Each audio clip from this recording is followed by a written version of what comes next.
नमस्कार मित्रांनो, स्वागत आहे तुमचं पैशाची गुंतवणूक या माझ्या यूट्यूब चॅनलमध्ये. तर मित्रांनो, शेअर मार्केटमध्ये हजारो कंपन्या आहेत. त्यापैकी काही कंपन्यांचे शेअर्स आपण खरेदी केलेले असतात. आपण खरेदी केलेल्या कंपनीचा रिझल्ट कधी आहे हे आपण कसं पाहू शकतो, आजच्या व्हिडिओमध्ये मी तुम्हाला सांगणार आहे. तर चॅनलवरती नवीन असताल तर चॅनलला सबस्क्राईब करा, बेल आयकॉन प्रेस करा, म्हणजे नवीन येणाऱ्या व्हिडिओची नोटिफिकेशन तुम्हाला मिळेल.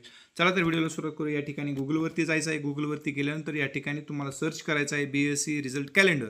तर या ठिकाणी पहा, BSE रिझल्ट कॅलेंडर सर्च केल्यानंतर BSEची ऑफिशियल वेबसाईट या ठिकाणी तुम्हाला पाहायला भेटते. तर या ठिकाणी त्याच्यावरती क्लिक करायचं आहे. क्लिक केल्यानंतर ही साईट ओपन होईल. ओपन झाल्यानंतर या ठिकाणी स्क्रॉल करायचं आहे.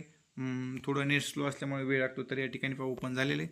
या ठिकाणी स्क्रॉल केल्यानंतर ज्या कंपन्यांचा रिझल्ट आहे तर त्यांची नावं या ठिकाणी आलेली आहेत. रिझल्ट डेट आलेली आहे. आता या ठिकाणी तुमच्याकडे ज्या कंपनीचा शेअर्स खरेदी केले त्या कंपनीचं या ठिकाणी नसेल तर तुम्ही ते कसं पाहायचं आहे. तर या ठिकाणी पहा सिक्युरिटी नेम आहे.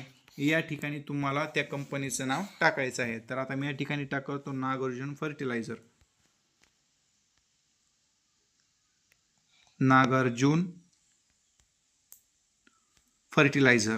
तर या ठिकाणी पहा 2 नंबरला त्या कंपनीचं नाव आलेलं आहे. तर या ठिकाणी मी त्याच्यावरती सबमिट केलं. सबमिट केल्यानंतर या कंपनीचा रिझल्ट कडे आहे 7 सप्टेंबर 2024. तर या ठिकाणी तुमच्याकडची कंपनी आहे त्या कंपनीचा सिक्युरिटी नेममध्ये टाकायचा आहे आणि त्या कंपनीचा रिझल्ट कधी आहे या ठिकाणी पहा BSEच्या साईटवर तुम्हाला पाहायला भेटेल. तर आशा करतो तुमच्याकडे जी कंपनी आहे त्याचा रिझल्ट तुम्ही कशा प्रकारे पाहू शकता हे तुम्हाला मी सांगितलेलं आहे. तर व्हिडिओ आवडला तर लाईक करा, शेअर करा, हो, आणि चॅनलवरती नवीन असेल तर चॅनलला नक्कीच सबस्क्राईब करा. तर भेटूया पुढल्या व्हिडिओमध्ये. तोपर्यंत धन्यवाद.